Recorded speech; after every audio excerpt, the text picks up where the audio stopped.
Nesse vídeo, nós falaremos sobre a escuta clínica. Como que as questões relacionadas ao suicídio chegam no contexto dos atendimentos clínicos.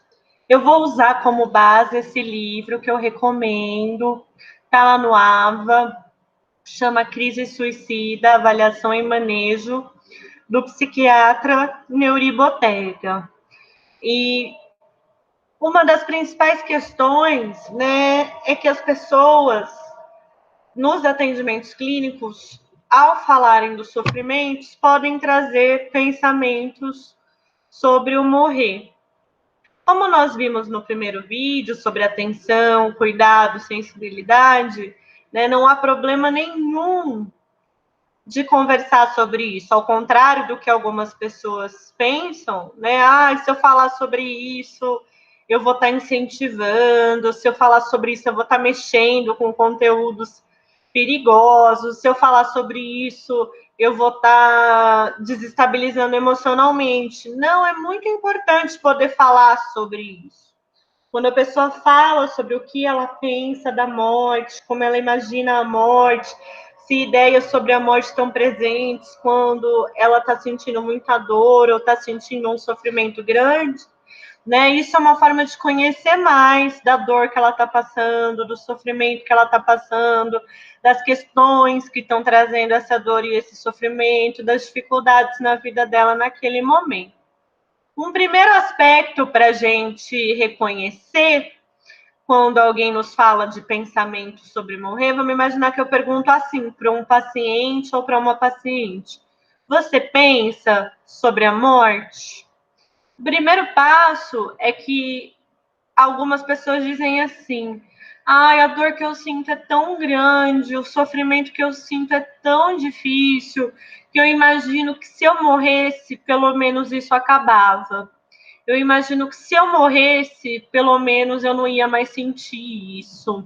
Então a pessoa ela não está imaginando causar a própria morte, ela está imaginando a morte. A morte como uma saída, a morte como cessar a dor, como cessar o sofrimento. Então aí há uma natureza passiva. Ela pode dizer assim: ah, eu estava vindo para cá de ônibus, aí eu imaginei, nossa, se esse ônibus batesse, aí eu morreria.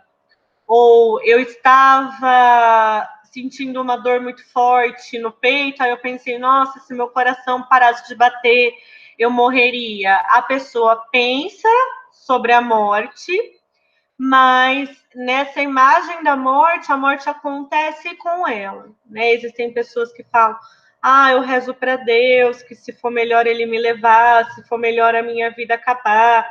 Então são pensamentos sobre morte, mas de natureza passiva. É diferente quando a pessoa começa a pensar como seria se ela causasse a própria morte. É diferente eu estar dirigindo e imaginar, nossa, se um caminhão me cortasse e aí teria um acidente, eu morreria, de eu vou jogar o carro na frente de um caminhão.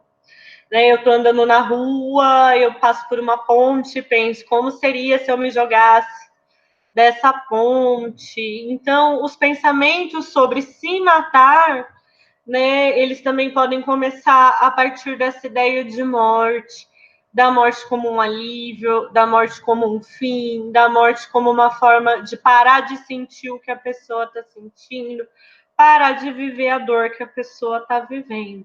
É muito importante que a pessoa possa falar, né? Então a pessoa começa a contar: eu andei na rua e aí eu vi aquela ponte, eu me imaginei pulando. E como foi quando você se imaginou pulando? Como você se sentiu? O que você imaginou que aconteceria? Né? E o que de alguma forma te impediu, né? E ir perguntando, e ir explorando essa cena, para que ela possa colocar em palavras algo tão intenso quanto estar diante de uma ideia de finalizar a vida, né? Então, um primeiro passo para a gente identificar é essa natureza passiva ou ativa. O segundo é a frequência. Com que frequência que a pessoa pensa sobre isso? Ah, eu pensei sobre isso logo depois da minha separação, porque eu tive uma sensação de que o mundo ia acabar, então eu queria que tudo acabasse ali mesmo, eu preferia, né, entrar na água e me afogar, e aí eu pensei muito sobre me afogar. A pessoa conta de uma vez que isso aconteceu. Agora, quando ela conta, toda vez que eu estou voltando para casa e eu passo por esse caminho. Então, a gente trazer dados sobre essa frequência. Quanto mais frequente, mais a gente percebe uma intensidade desse quadro depressivo, desse quadro de sofrimento. E a duração, que tem algumas pessoas que têm lapsos, né? Vem uma imagem de uma cena de morte. Tem pessoas que ficam horas, que ficam o dia todo pensando sobre morrer. Por quanto tempo a pessoa pensa em morte? E o que ela sente quando ela pensa em morte? Porque existem pessoas que, quando pensam, sentem algo muito forte. E a dor, ela vai se misturando naquela cena. Existem outras pessoas que, ao pensar sobre morte, não sentem alguma coisa, né? Que sentimentos que acompanham? Outra coisa bastante importante é quando você está pensando sobre a morte e você fala, eu gostaria de parar de pensar sobre isso, eu quero pensar em outro assunto, eu quero fazer uma outra coisa. Você consegue? Ou esse pensamento de morte vem e se impõe a você? Né? Você está, de alguma forma, não sei, fazendo uma tarefa doméstica, limpando, aí você começa a pensar em morte. Você consegue ligar uma música, pensar em outra coisa, terminar a atividade, ou esse pensamento vai voltando e vai voltando, né? Você está lendo um livro, você está terminando, aí você começa a pensar em morte. Você consegue virar a página e pensar em outra coisa, ou a morte volta. Então, pessoas pensarem sobre morte é frequente, faz parte da vida de todas as pessoas. Mas a gente vai levantando dados, né? Se a pessoa ela pensa em provocar a própria morte, com que frequência ela pensa em morrer, se ela fica por bastante tempo pensando nisso, se ela consegue parar de pensar sobre isso quando ela tenta, e também o desconforto. Porque existem pessoas que falam, eu penso muito sobre morte e eu me sinto muito mal quando eu penso nisso. Eu acho errado, eu me sinto culpada, eu quero parar, eu quero ajuda para parar de pensar em morte. Então, ela tem um desconforto em relação a essa ideia de morte. Há pessoas, no entanto, que falam: não, quando eu penso em morte, eu me sinto melhor. Quando eu penso em morte, eu, de alguma forma, penso que tudo isso vai acabar e aí eu fico mais aliviada, eu pelo menos penso é só esperar. Ou seja, né, essa pessoa não está desconfortável em pensar em morte. Ao contrário, ela busca pensar em morte como uma forma de apaziguar, de aplacar. Então, todos esses aspectos, né, a gente pode investigar quando uma pessoa nos conta sobre o que ela pensa quando ela pensa em morrer. Outra coisa que é importante a gente diferenciar. As ideias de morte, elas estão muito presentes, né? Como eu disse, nas nossas vidas, em diferentes momentos a gente pode pensar sobre morte, sobre a nossa morte, sobre a morte de pessoas que amamos, sobre a morte que está acontecendo muito, por exemplo, no contexto da pandemia, sobre mortes por doença, mortes por acidentes, mortes violentas. Pensar sobre morte, né? Isso é um começo. Quando a pessoa fala de ideias de morte, qual que é a nossa principal postura? Escutar. Escutar e buscar saber mais sobre. Então, as ideias de morte são as mais frequentes. Aí pode ir, de alguma forma, se tornando mais frequente essas ideias de morte e a pessoa começa a ter ideias sobre suicídio. Quando a pessoa tem ideias sobre suicídio, também vamos escutar, vamos perguntar sobre o que ela imagina, o que ela sente, no que ela pensa, como é. É diferente, gente, as ideias de suicídio de quando a pessoa começa a planejar. Então, essa é uma pergunta importante para a gente fazer. Né? Você pensa sobre morrer, você pensa. Quando você se pensa morrendo, quando você se pensa se matando, como que é? Eu imagino uma corda. Ah, entendi. E como é essa corda? Você tem alguma corda em casa? Aí a pessoa te conta: olha, eu não tenho, mas eu pesquisei para comprar na internet. Eu vi que na casa do meu avô tem. Eu vi que dá para comprar na loja tal. Então a gente percebe uma diferença entre a ideia do suicídio e o plano do suicídio. Quando o plano do suicídio está acontecendo, né, essa é uma diferenciação importante, a ideia e o plano. Quando o plano do suicídio está acontecendo, a gente precisa escutar com atenção e ir percebendo formas de combinar com a pessoa, de tentar que ela não siga esses planos. Então, eu ter contatos, falar assim, eu poderia ligar para alguém, né, que mora com você na sua casa, ou alguém que você confia, uma amizade, alguém da família, identificar essa rede de apoio, né, e falar, olha, se existe uma corda na sua casa, vamos tirar essa corda da sua casa? Se existe uma ponte no caminho do seu trabalho, vamos mudar o caminho do seu trabalho? Se tem uma arma de fogo na sua família, vamos afastar você do lugar onde fica essa arma de fogo? Então é importante ir propondo combinados, né, para que com a terapia a pessoa tenha mais tempo para pensar sobre isso e que não esteja acessível no impulso essa forma letal, esse recurso que ela poderia se matar. E combinando com ela, será que a gente pode? Pensando que a terapia leva tempo, que a gente vai entrando em contato com questões que são importantes para você, evitar, né, que no seu dia a dia você veja essas coisas, esses objetos ou esses lugares que te remetem ao plano de se suicidar, né? As pesquisas sobre os meios. Eu estava assistindo uma entrevista com um psiquiatra que chama Daniel Barros, e ele contou que no Japão, né, eles fizeram de uma forma que na rede social, se uma pessoa pesquisa num site de busca sobre suicídio, né, ativa de alguma forma um programa, assim, você ganhou tantas horas de jogo grátis para jogar com seu amigo. Você ganhou um jantar para sair com alguém. Você ganhou, né? Então, assim, no sentido de quando uma pessoa pesquisa sobre os meios, né, ela já está de alguma forma encaminhando. Então, o que, que a gente pode perceber? Vamos, então, ouvir o que ela pesquisou, ouvir que meios ela viu, mas também pensar em formas mais diretivas, mais objetivas e mais imediatas de cuidado. Pesquisa sobre o poder letal, né? A gente tem alguns estudos de que as mulheres, elas tentam suicídio com mais frequência. Os homens, eles se suicidam com mais frequência. O que a gente percebe é que os homens têm acesso a mais informações, até mesmo pela socialização de jogos, filmes, leituras que envolvem armas de fogo, que envolvem outras armas, que envolvem meios letais. As mulheres muitas, então é maior o número de homens que tenta suicídio com armas de fogo, é maior o número de homens que tentam suicídio com enforcamento. Já as mulheres, as tentativas, elas envolvem principalmente remédios, tomar bastante remédio e cortar os pulsos, que são duas maneiras que, chegando a tempo, conseguindo levar para uma emergência, são maiores as chances da pessoa sobreviver. Outra coisa importante de identificar é quando a pessoa ela começa a tomar as chamadas providências pós-morte. Ela transfere dinheiro para alguém, ela começa a doar coisas, ela começa a falar, ai, quando eu morrer isso aqui pode ficar com você, ou ai, eu tenho meu gatinho, você cuida do meu gatinho se acontecer alguma coisa comigo, né?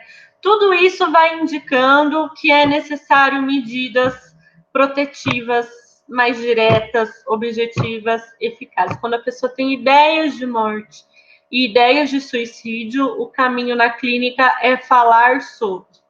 Quando a pessoa encaminha, né, esses procedimentos, aí a gente pode, né, imagina que ela vem até você e conta, então vamos combinar, vamos direcionar para que ela possa, né, se observada, para que ela possa estar com pessoas que fiquem perto dela, com pessoas que ela confia, afastar os meios letais, né, se for necessário uma emergência, ir até um pronto-socorro para ela poder ficar observada. Porque o mais importante é que ela se sinta segura e estável. Ela não, dificilmente vai se sentir bem, dificilmente essa dor vai passar, mas que ela se estabilize, né, para que em segurança e com estabilidade a gente ganhe tempo para poder ir cuidando dessa dor, desse sofrimento que ela está sentindo. Como lidar? Então, como que é o manejo na clínica? A curto prazo, então, manter o paciente seguro. O paciente chega no consultório e fala, essa noite eu quero me suicidar. Eu comprei uma arma e eu vou atirar na minha cabeça. Então, assim, olha, você está aqui, você está me contando, eu vou fazer o que é necessário para que nessa noite você não esteja na sua casa com o revólver e se mate. Eu sei que você está me dizendo sobre falar isso, mas eu preciso que a gente tenha mais tempo para falar disso que você está sentindo, que você está sofrendo. Eu posso ligar para a pessoa da sua família que eu tenho contato, para você ficar na casa dela. Eu posso ligar para o seu psiquiatra para ver a questão dos seus medicamentos. Eu preciso fazer medidas para você se sentir seguro ou segura. A médio prazo que isso se estabilize. Né? Muitas vezes os medicamentos podem ajudar nesse sentido, que a pessoa não fique sozinha, que a pessoa não fique perto de meios letais. Mas evitar o suicídio é só uma parte, só a primeira parte. Que o mais importante é cuidar do que a pessoa está sentindo, que faz com que ela considere o suicídio essa solução tão necessária. A longo prazo, então, é esse processo contínuo de escuta, de atenção, de cuidado, de resgate dos sentidos, né? É sempre importante a gente estar preparado porque o suicídio pode acontecer, nossa profissão envolve essa angústia, nossa profissão envolve, né, a gente desejar evitar, mas as pessoas, né, elas podem se suicidar, isso pode acontecer. E a nossa ideia não é ficar em cima do não se suicide, não se suicide, não se suicide, mas sim como que a gente pode, juntos com esse processo contínuo, reconstruir os sentidos, elaborar essas emoções para que uma vida com mais qualidade, com mais saúde, com mais sentido possa ser possível para você. Então, o nosso cuidado em relação ao suicídio é o nosso cuidado em relação aos sentidos que a vida pode vir a ter, pode voltar a ter, podem ser construídos, podem ser criados. Manter a segurança é afastar os meios letais, afastar armas, afastar objetos portantes, afastar remédios em grandes quantidades, afastar se a pessoa passa por caminhos onde ela pode pular, afastar veículo, que também é uma forma, buscar formas dela não ter acesso, identificar pessoas significativas, conversar com essas pessoas, é papel nosso da psicologia, para que a pessoa também tenha essa postura de acolher, sem julgar, sem cobrar, sem pressionar, mas uma postura de cuidado, uma postura de presença, uma postura de respeitar e reconhecer essa dor que é muito grande, que a pessoa está nesse processo de lidar, de elaborar com essa dor. O apoio emocional e, nesse momento, a vigilância. Né? Eu sei que é estranho a gente dizer, porque né, a gente preza tanto pela liberdade, pela autonomia, mas em momentos em que a vida está em risco, é um momento que a gente pode falar, olha, vamos combinar, falar para o paciente, esse é um momento que alguém precisa olhar para ver como você está, para que a gente possa passar por esse momento, né? Lembrando também que eu estou pensando aqui principalmente em pacientes em quadros depressivos, mas podem ter também pacientes em quadros psicóticos, então eles também não têm consciência do que está motivando essas ações de se ferir, de se machucar, de se matar, porque isso está vindo de um delírio, de uma alucinação. Pessoas em estado maníaco, que estão de alguma forma numa impulsividade, numa inconsequência. Pessoas sob efeito de substâncias, é comum, né? Eu bebi, cheirei, vou pegar o carro, vou para a estrada. Então, é importante que elas possam ser observadas até para que num outro momento, com mais tempo, elas possam olhar para o que está acontecendo e ter uma maior liberdade, uma maior autonomia em relação ao que elas buscam e às escolhas que elas estão fazendo. Então, incentivar atividades programadas, que a pessoa tenha um horário, tenha um local, então de manhã você vai fazer tal coisa, à tarde tal coisa, à noite tal coisa, com tal pessoa, em tal lugar, é importante nesse momento. Os medicamentos podem ajudar na ansiedade, na impulsividade, no sono, né, em vários das manifestações. Aqui é um gráfico, né, que eu tirei do livro do Neuribotega, em que ele conta dos diagnósticos num estudo que foi feito a análise de 15.629 casos de suicídio, e os mais frequentes são os transtornos de humor, a depressão e o transtorno bipolar. Em seguida, transtornos relacionados ao uso de substância. Em seguida, transtornos de personalidade. E em seguida, a esquizofrenia. A gente vê que muitas das pessoas tinham algum quadro de adoecimento. Tinham algum quadro de adoecimento mental, algum quadro de adoecimento psicológico. Então, o acompanhamento, gente, é uma participação ativa da pessoa, né? A gente vai envolvendo, por mais que ela, muitas vezes, estejam quadros que ela está tomada por sintomas que parecem arrastá-la, esmagá-la, espremê-la, restringi-la, limitá-la, a gente ir aumentando essa dimensão da autonomia, da atividade, aumentar e facilitar os contatos das pessoas significativas, muitas vezes aumentar o número de consultas, tornar mais frequentes, é um momento de presença, telefonar, saber como ela está, mandar mensagem, é um momento, né, em que a gente faz coisas que no processo terapêutico como um todo não são tão mais comuns, mas a gente vai estar lá participando, é a participação ativa do paciente, mas é nossa também, né, de estar lá, mostrar, elaborar um plano de segurança, né, o que geralmente desencadeia reações que fazem a pessoa pensar em morte, pensar em tirar a própria vida. Diminuir, né, o que faz com que essas questões se intensifiquem e ter contatos emergenciais, conversar com o paciente, olha, se precisar, eu gostaria de poder ligar para essa pessoa, que a gente vai priorizar agora, que você esteja em segurança, que você possa se estabilizar. E para nós profissionais, né, é bem intenso emocionalmente.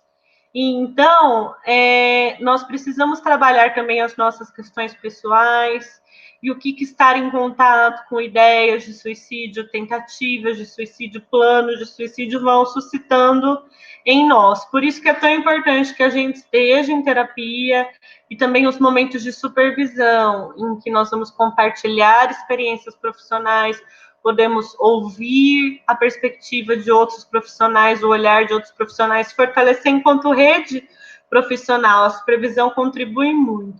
E adesão ao tratamento, porque por mais que a gente busque, a adesão depende de fatores que são subjetivos do paciente, que tem a ver com as escolhas dele, com o universo de referência dele. Então, é possível que o paciente não retorne, que o paciente não concorde em continuar o processo psicoterapêutico, e isso é muito angustiante, né? Então, poder trabalhar que reações emocionais isso traz, mas também saber, né, que estando vivos, a morte é essa possibilidade, e que nós temos esse preparo, essa formação, essa sensibilidade para ouvir sobre isso, e ouvindo que a pessoa está pedindo ajuda em relação a esses pensamentos frequentes e intensos de morte, em relação aos planos, às tentativas, né? A gente tem recursos para ouvir com cuidado, ouvir com sensibilidade e buscar. Lembrem-se, a curto prazo, a segurança, a médio prazo, a estabilidade, a longo prazo, um processo contínuo de elaboração,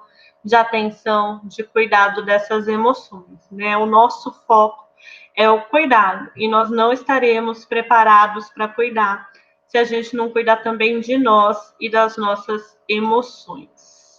Nossa sensibilidade é o nosso principal instrumento de trabalho, a gente precisa ter espaços para cuidá-la e para elaborá-la também. Aqui o Mário Corso, né, ele é um psicanalista e ele fala da importância do diálogo sobre o suicídio. Ele diz assim: uma das razões para o silêncio em torno do tema é porque tememos a pergunta colocada: por que mesmo vale a pena viver? Agimos como se soubéssemos muito bem a resposta, mas engasgamos se nos perguntaram isso a queima-roupa. Não é uma resposta fácil. Então, uma pessoa que está pensando bastante sobre morte, ela está pensando bastante sobre a vida, sobre o sentido que a vida tem, o sentido que o viver tem, o sentido que o viver pode ter. Então, é bem importante que, diante dessa pergunta, a vida tem sentido? A gente reconhece que nós, profissionais da psicologia, não temos uma resposta pronta, não temos certezas, não temos garantias e não temos promessas para a ideia de qual é o sentido da vida. Mas a gente sabe que pode haver um processo ativo e criativo de buscar sentidos. Mais do que dar uma resposta sobre qual sentido é, construir espaços, construir um vínculo em que a busca por sentido possa ser promovida e valorizada. Então, essa é a nossa aula de hoje, focando na questão da escuta clínica. Por hoje, ficamos por aqui.